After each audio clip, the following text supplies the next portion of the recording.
안녕하세요, 원이십니다. 아이패드 7세대 지금 사도 괜찮나요? 라고 질문 주시는 분들이 종종 있는데요. 오늘은 아이패드 7세대 실사용해도 좋은지, 그리고 구원장악 프로젝트 7에 대한 이야기를 시작하겠습니다. 그럼 함께 가시죠.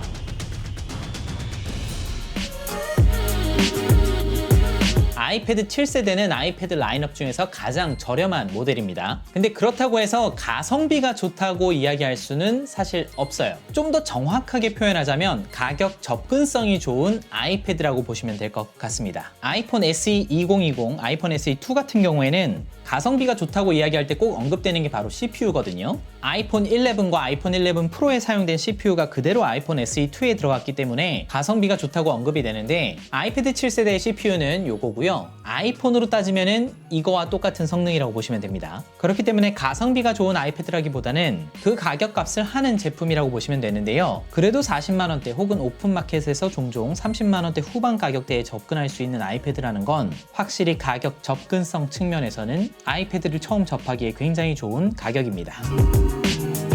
아이패드는 사고 싶은데 잘 사용할 수 있을지 잘 모르겠는 분들, 혹은 자녀들에게 선물하기에는 굉장히 좋은 가격대이죠. 얼마 전에 제 지인분도 자녀에게 7세대 어떠냐고 물어보시길래 너무 좋다고 제가 강력 추천해드렸고요. 자녀의 만족도가 어마어마하다고 합니다.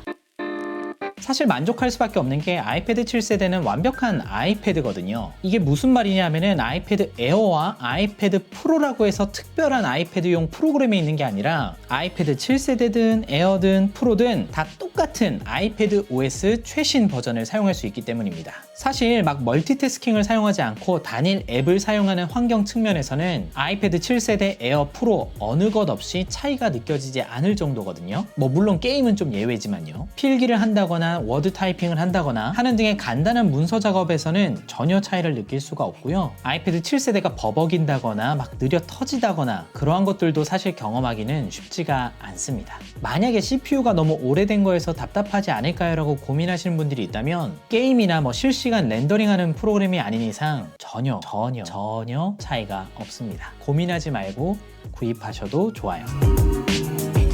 아이패드 6세대 같은 경우에는 사실 애플 펜슬은 지원했지만 이 스마트 키보드는 사용할 수가 없었거든요. 근데 아이패드 7세대부터는 스마트 커넥터가 들어갔기 때문에 스마트 키보드를 사용할 수가 있게 되었어요. 그러니까 액세서리 호환성 측면에서도 애플 펜슬도 지원되고 키보드도 지원이 되기 때문에 진짜 아이패드를 자유롭게 사용할 수 있는 환경이 구성이 되었죠. 근데 간혹 가다가 이것을 가지고 또 뭐라 하시는 분들이 있더라고요. 아이패드 7세대에다가 애플 펜슬을 사용하고 이 스마트 키보드를 사용하면 배보다 배꼽이 크다 이런 이야기인데, 저도 사실 어느 정도 동감은 하긴 하지만 그렇다고 그러면은 펜슬을 사용하지 못하게 하고 키보드를 사용하지 못하게 해야 저렴한 아이패드답다고 할 수 있을런지는 생각하지 않습니다. 그렇기 때문에 액세서리 측면에서도 아이패드 에어 3와 동일한 액세서리 호환성을 가진다는 것도 아이패드 7세대의 장점이라고 볼 수가 있습니다.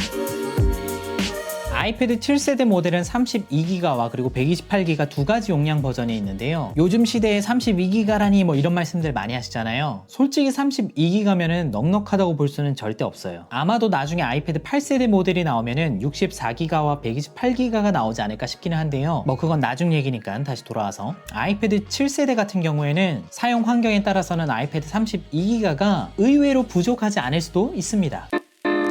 아이폰 같은 경우에 많은 용량을 차지하는 앱이 바로 사진 앱이거든요. 아이폰으로는 그냥 아무거나 찍고 확인할 때도 찍고 보고 싶은 거 찍고 기억할 거 찍고 다 찍잖아요. 근데 사진 한 장의 용량이 의외로 커요. 그래서 아이폰의 용량이 계속 차곡차곡 쌓여가는데 아이패드로는 사실 사진 찍을 일이 많이 없다 보니까 의외로 용량을 많이 잡아먹는 이미지 파일들이 없습니다. 그리고 만약에 PDF 파일을 사용하지 않을 경우에는 아이패드에 뭘 따로 저장할 일이 많이 없기 때문에 그렇게 또 큰 용량이 필요하지도 않고요. 그리고 만약에 아이패드에다가 SNS 프로그램을 깔지 않으면은 의외로 생각보다 32기가가 충분하게 느껴질 수도 있어요. 하지만 모든 분들에게 그런 건 아니고 주로 영상을 스트리밍해서 보시거나 아니면 간단한 필기 작업을 하거나 하는 분들에 한해서는 32기가 용량이 충분하고, 다수의 PDF 파일을 넣거나 영상을 다운로드 받거나 혹은 게임을 많이 할 목적이라면은 32기가는 절대적으로 부족합니다. 그렇기 때문에 내가 아직 아이패드를 오랫동안 사용할 할지 안 할지 잘 모르시는 분들 같은 경우에는 저는 오히려 32기가 모델을 구입하신 다음에 생각보다 아이패드 활용도가 높아지네 라고 생각이 드시면 그때는 요 7세대 모델을 버리시고 뭐 에어로 가시거나 아니면 프로 모델로 넘어가실 때 조금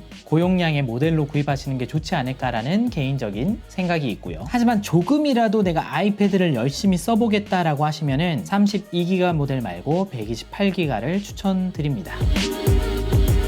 아이패드 7세대에 대한 오해 중에 하나가 아이패드 7세대는 에어나 프로에 비해서 화면이 구리다 뭐 이렇게 생각하시는 분들이 있는데 그렇지는 않습니다. 뭐 물론 화면이 구리다고 할 때 화면이라는 정의에 무엇이 들어가느냐에 따라서 다르지만 아이패드 7세대라고 해서 뭐 화소수가 엄청나게 떨어지거나 화질이 심각하게 저하되거나 하는 것은 절대 없습니다. 그래서 아이패드 7세대 화면이 구리니까 추천하지 않아요 라고 말하는 사람이 있다면 사실 그거는 좀 틀린 말이고요. 뭐 물론 에어와 프로에 비해서 비교하기 시작하면은 라미네이팅 처리라 그래서 실제 화면과 유리의 요 가운데에 공간이 있느냐 없느냐에 따라서 공간이 없는 제품들은 에어와 프로 같은 라미네이팅 기술이 적용된 제품이 있고 7세대 같은 경우에는 약간의 공간이 있어요. 그래서 필기를 할 때 보면은 약간은 떠 있다라는 느낌이 들기는 하는데 이건 그렇게 심각한 문제는 사실 아닙니다. 실제로 아이패드 7세대를 실사용하시는 분들에게 여쭤보면 뭐 공간이 떠서 필기가 어쩌고 저쩌고 하는 것은 진짜 몇십 분이면 적응되고 그 이후에는 아무 생각 없이 잘 사용하게 되거든요. 그래서 필기를 많이 할 거면은 7세대 말고 에어를 사세요, 프로를 사세요. 맞는 말이기는 한데 7세대가 필기를 못하는 모델은 절대 아니에요.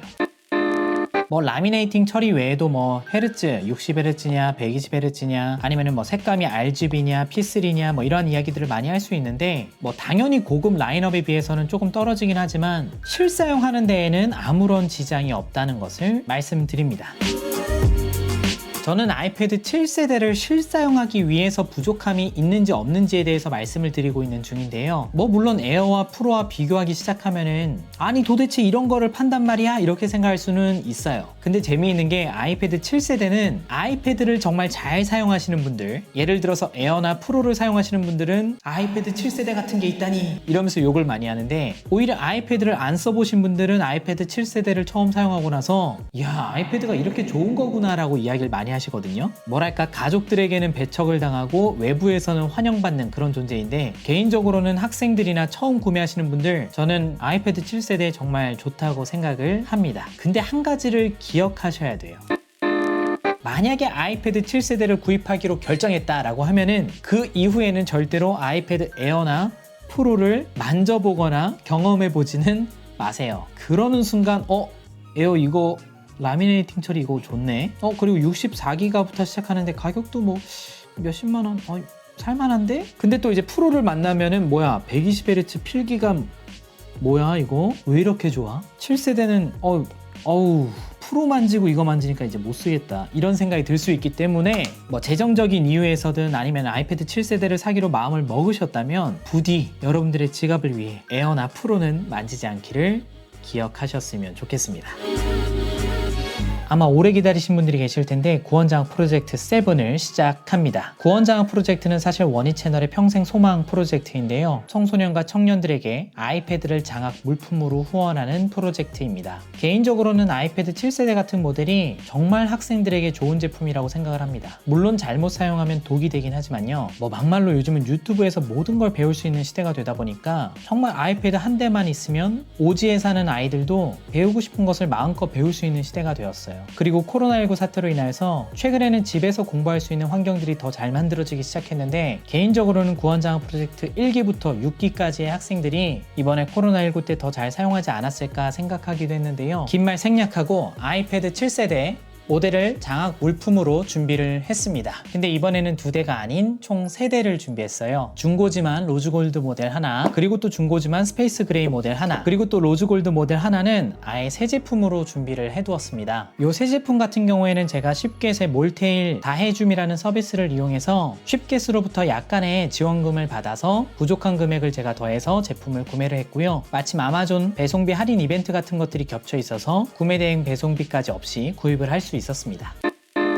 그래서 이번에는 총 이렇게 3대의 아이패드 7세대 모델 장학 물품으로 준비를 해두었고요. 지난 6기 장학생 2명에게도 랩시에서 후원해준 종이 질감 필름과 아이패드 7세대 전용 슬림픽 케이스 이런 식으로 커버가 있고요. 애플 펜슬을 끼울 수 있는 홀더가 있어서 애플 펜슬 분실 걱정 없이 사용할 수 있고 다양한 각도로 사용할 수 있는 랩시의 슬림픽 케이스까지 같이 장학 물품으로 후원하도록 하겠습니다. 사실 케이스나 종이 질감 필름을 따로 구입해서 주려고 하면 가격이 좀 부담스럽기도 한데 매번 랩시에서 학생들을 위해서 좋은 마음으로 후원해 주셔서 얼마나 감사한지 몰라요. 부디 기분 좋은 마음들이 다음 장학생들에게 잘 전달되었으면 좋겠습니다.